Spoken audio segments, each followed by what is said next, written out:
Hello दोस्तों, welcome back to my channel. मैं थोल्ला भाई पीके में आपका स्वागत है। तो दोस्तों, साधारण ब्याज तो हमने सॉल्व करा दिया। चक्रवृद्धि ब्याज आपका सीरीज चल रहा है। जितने भी महत्वपूर्ण प्रीवियस ईयर के क्वेश्चन है मैं उन सारे प्रश्नों को बता रहा हूँ। इससे पहले भी मैंने वीडियो अपलोड की है, अगर आपने नहीं देखा है तो प्ले लिस्ट में जाकर देख सकते हैं।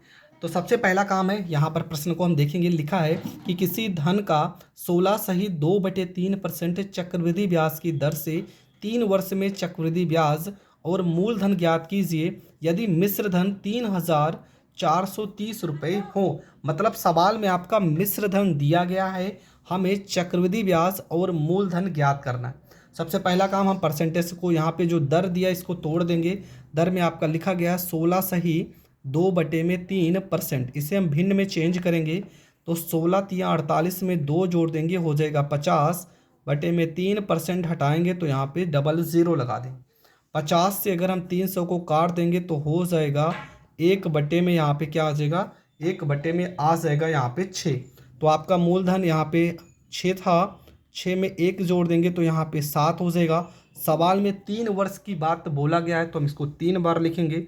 यहाँ पे 6 हो जाएगा, यहाँ पे 7 है, यहाँ पे 6, यहाँ पे 7 हो जाएगा। हम 6 को 3 बार गुणा करेंगे, 6 छवा की 36, छक्का 216 हो जाएगा। 7 को 3 बार गुणा करेंगे तो यहाँ पे 343 हो जाएगा। ठीक है, 343 हो जाएगा। इन दोनों का अंतर अगर देखते हैं तो 13 में से 6 जाएगा, यहाँ पे 7 हो जाएगा। 3 में से 1 जाएगा, यहाँ पे 2 हो जाएगा। 3 में से 2 जाएगा तो यहाँ पे 1 हो जाएगा। मतलब इनका जो अंतर आएगा वो आ जाएगा 127। अब हम देखेंगे क्या कि सवाल में यहाँ पे जो वैल्यू लिखा होता है ये आपका हो जाएगा मूलधन। ठीक है, ये सारी चीज़ें मैंने पहले भी बता दी है। ये आपका हो जाएगा मिश्र धन, और यहाँ पे जो इनका अंतर आता है ये आपका हो जाएगा चक्रवृद्धि ब्याज। ठीक है, चक्रवृद्धि ब्याज हो जाएगा। पर सवाल में मिश्र धन आपका 343 रुपये नहीं है, मिश्र धन आपका है 343 के साथ में देखो यहाँ जीरो भी लगा है। मतलब यहाँ पे क्या लगा है, यहाँ पर जीरो लगा है। तो आपको करना क्या, चक्रवृद्धि ब्याज पूछा था तो आपको यहाँ पर भी जीरो लगा देना है, 1270 रुपये पहला आंसर। मूलधन पूछा है तो 216 में आपको भी जीरो लगा देना है। ये आपका 2160 रुपये हो जाएगा करेक्ट आंसर। देखो कुछ भी नहीं करना था। मिश्र धन यहाँ पर 3,430 रुपये है, तो यहाँ पर एक जीरो की तो कमी थी। हम यहाँ पर अगर जीरो लगा रहे हैं तो यहाँ पर भी जीरो लगा देंगे और यहाँ पर भी जीरो लगा देंगे, और हमारा जो प्रश्न हो जाएगा वो हो जाएगा कंप्लीट। तो ये प्रश्न भी आप बहुत अच्छे से समझ गए होंगे। अगर समझ गए हैं तो बढ़ते हैं अगले प्रश्न पे। अब देखो थोड़ा से यहाँ से ध्यान से समझना। अब यहाँ पे समय जो है वो आपका फ्रैक्शन में दे दिया गया, फिर भी कोई दिक्कत नहीं, कैसे करना है। 33 सही 1/3% को पहले हम यहाँ पर भिन्न में तोड़ेंगे। 33 सही 1/3%। 33 को 3 बार गुणा करेंगे, 99 में 1 जोड़ देंगे, 100 में यहाँ पे 3% हटाएंगे तो 100, 1 0 2 0 से यहाँ पे कट जाएगा।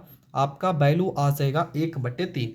ठीक है, वैल्यू कितना आ गया, 1/3। अब यहाँ पे देखो लिखा है 2 सही 1/2, मतलब 2 वर्ष के लिए, और 1/2 का मतलब आधा वर्ष के लिए। अब आप खुद सोचिए, जो ब्याज होगा 1/3 मतलब पहले कितना होगा, 3 होगा। 3 में 1 जोड़ देंगे, यहाँ पर 4 हो जाएगा। फिर से यहाँ पर 3 लिखेंगे, यहाँ पे 1 जोड़ देंगे, 4 हो जाएगा। हमने इसे 2 बार क्यों लिखा है, देखो यहाँ पे लिखा है 2 वर्ष।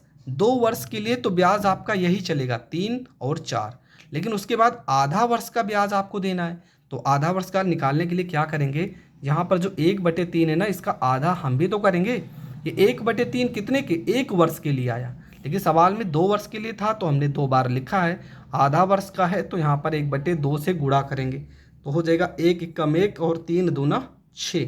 तो यहाँ पे तीसरा वाला साल क्या लिखेंगे, यहाँ पे 6 हो जाएगा। 6 में 1 जोड़ देंगे तो यहाँ पे 7 हो जाएगा।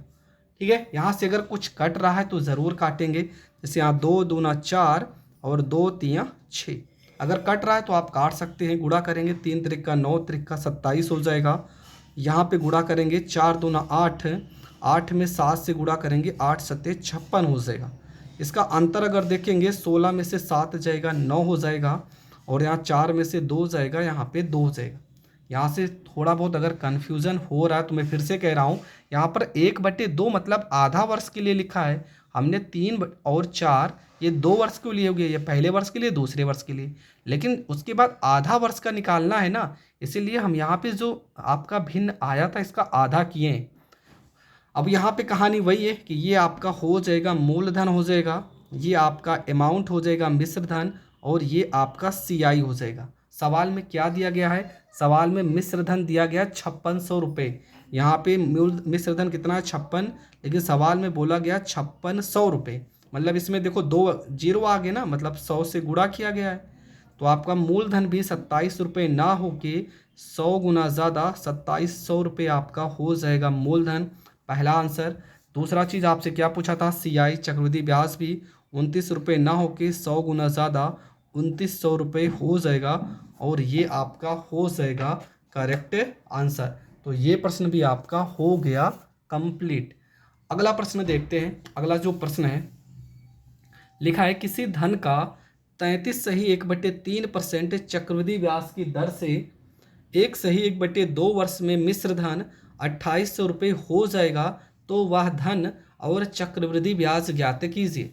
ठीक है, दो चीज़ें आपको निकालनी है। पहला, चक्रवृद्धि ब्याज आपका दिया ही गया है, यहाँ पे पहले इसको चेंज करेंगे। यहाँ पर लिखा है 33 सही 1/3%।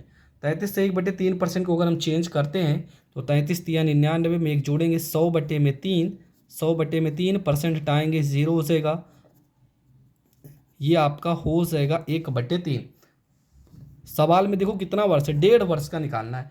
मतलब सीधा यहाँ पर लिखेंगे 3, 3 में 1 जोड़ देंगे तो ये आपका हो जाएगा 4। ये तो 1 वर्ष के लिए लिखा है, 1 वर्ष के लिए। इसके बाद आधा वर्ष, देखो यहाँ पे आधा वर्ष और दिया गया है। हमने कहा जब भी आधा दिया होगा तो इसमें आधा करेंगे, इसमें भी, तो हो जाएगा 1/3 दूना 6। तो यहाँ पे 6 में 1 जोड़ देंगे, कितना हो जाएगा? यहाँ पे हो जाएगा 7 हो जाएगा। अगर कुछ कट रहा है तो काट देंगे। देखो 2 3 6, 2 दूना 4, यहाँ हो जाएगा 3 दूना 6 हो जाएगा, यहाँ 7 दूना 14 हो जाएगा। ठीक है, यहाँ 2 3 6 और 7 दूना यहाँ पे 14 हो जाएगा। सॉरी, यहाँ 2 से काटेंगे, 2 3 6 होगा, 3 त्रिका यहाँ पे 9 आ जाएगा, यहाँ पे 9 आ जाएगा, यहाँ पे 14 आ जाएगा। इसका अंतर देखेंगे, 14 में से 9 जाएगा, यहाँ पे 5 हो जाएगा। मतलब ये आपका क्या है? ये आपका मूलधन है, ये आपका अमाउंट मिश्र धन है, ये आपका CI है। और सवाल में कितना दिया गया? सवाल में मिश्र धन कितना दिया गया है? मिश्र धन आपका दिया गया है 2800 रुपये। तो 14 ना होके कितना दिया गया? 2800 रुपये। 14 से कितने गुना ज़्यादा है? तो 14 से 200 गुना ज़्यादा है। 14 में 200 से गुणा करेंगे, 14 दूना 2800 हो जाएगा। उसी प्रकार आपका मूलधन भी 9 रुपये ना होके इससे 200 गुना ज़्यादा, मतलब कि 1800 रुपये हो जाएगा आपका मूलधन। पहला आंसर तो आपका ये हो जाएगा। चक्रवृद्धि ब्याज भी आपको निकालना है तो 5 रुपये ना होके 200 गुना ज़्यादा 1000 रुपये, ये आपका हो जाएगा चक्रवृद्धि ब्याज। तो आपका मूलधन भी निकल गया है और चक्रवृद्धि ब्याज भी निकल गया है। आई होप आपको ये प्रश्न भी बहुत अच्छे से समझ में आ गया होगा। समझ में आ गया है तो आपको सिर्फ एक ही काम करना है, वीडियो को ज़्यादा से ज़्यादा लोगों तक शेयर करना है। इसके बाद जो पार्ट होगा उसमें मैं और ज़्यादा क्वेश्चन जो कि प्रीवियस ईयर में घुमा के पूछे गए उन सारे प्रश्नों को डिस्कस करूँगा। तो मिलेंगे नेक्स्ट वीडियो में, तब तक के लिए जय हिंद, जय भारत।